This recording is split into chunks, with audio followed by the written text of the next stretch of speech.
Inside one of the most dangerous, dilapidated buildings in all of St. John's, a team is scraping the dust from the rafters. The Grace Hospital Nurses' Residence, abandoned for more than 20 years, it's slated for demolition in 2 months. So why are they going over it with a fine-tooth comb? What we have here is hazardous materials. So you'll have asbestos, you'll have fireproofing, which also contains asbestos. You'll find the asbestos in the plaster, in the floor tiles. It all has to go. Everything has to be remediated prior to the building coming down. Remediated means scraped clean, stripped out, bagged up, and removed. Simple enough, except the job site looks like a horror movie, and it's so toxic you need a biohazard suit to step inside. It's a dirty job, but someone is finally doing it. And they have to do it carefully, because all that asbestos, down to the actual dust, has to be gone before this building becomes dust too.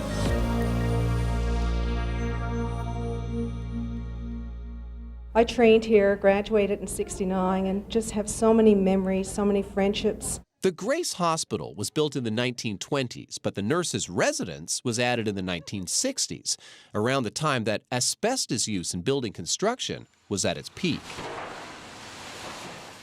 Both buildings closed in 2000, and the hospital was torn down in 2008. But because of the asbestos, the residence was left standing. It became the scourge of the neighborhood. People commonly describe this as a behemoth, a monster of a building, dilapidated, disastrous, danger in the community. We've actually had to call the police. There's been smoke coming out of windows. I just kind of associated vacant buildings now with like a site to put garbage and needles. In my lifetime, and I'm getting close to 70, I would like to see something done, right? Okay, you lead the way. Now, it's being done. Inflector Environmental Services won a $2.5 million contract to take the building down for good. The hard part? Doing it safely. Today, they're going to show me how it's done. Whoa. Okay, so Darren, where are we? We're in decon number 1. And what is this place? This is where we get changed. This is our showers. We got to shower out every time we come out for break. It's dangerous stuff. A disposable plastic suit over your clothes, leave behind work boots or disposable booties so you don't track the asbestos out of here. And the most important part, a full face mask and respirator. It's tight and loud and uncomfortable, but when you step inside, you're glad you've got it on. Okay, lead on. Okay.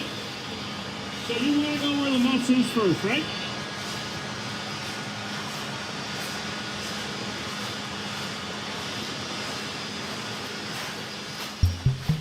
As we were walking in, one of the workers told me I was lucky that we'd be staying down on the lower floors. I asked why, and she said, because of the smell. I asked, why did the upper floors smell worse?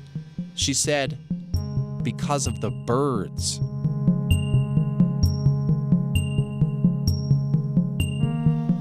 You know, a lot of us have done asbestos for a long time. Some of our crew have done it for 20 plus years.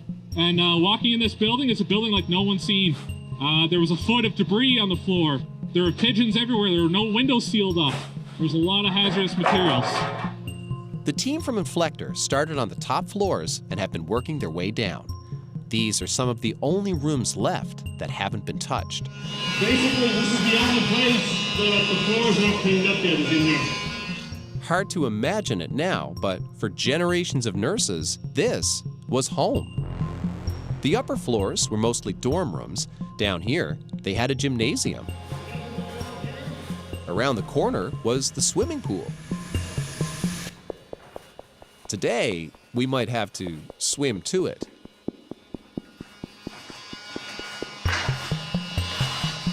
We put the guardrail up. Even though it's the tail end of the project, this building still has some surprises. We're doing some testing. We're doing some additional testing in the swimming pool area. There's always that chance of hidden asbestos. So downstairs you would have seen block walls, but in behind that we found a layer of plaster. As the techs extract a sample of that plaster, the lights go out. There goes the light. What was I saying about a horror movie? But the real-life pros don't panic. They just flick on their flashlights. And a minute later,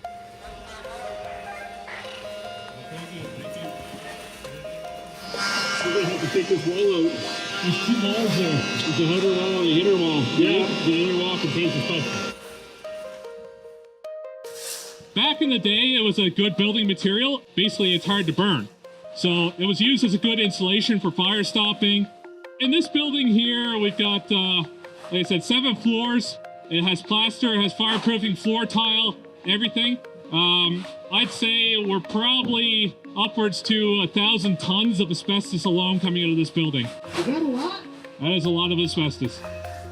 Basically, everything that's in here has to be treated as contaminated. when he says everything, he means everything. So when every inch of a 7-story building is contaminated, where do you start? Yeah, asbestos abatement is the portion where we actually start removing the materials itself. So the drywall, the plaster, the floor tiles, etc. So we're removing it by hand, by tools, putting it into bags and sending it down to where you see right now. Another process behind that is the washing, which is the fine cleaning, wiping everything down. Once that's done, we usually encapsulate everything with a glue so that there's no more fibers in the air.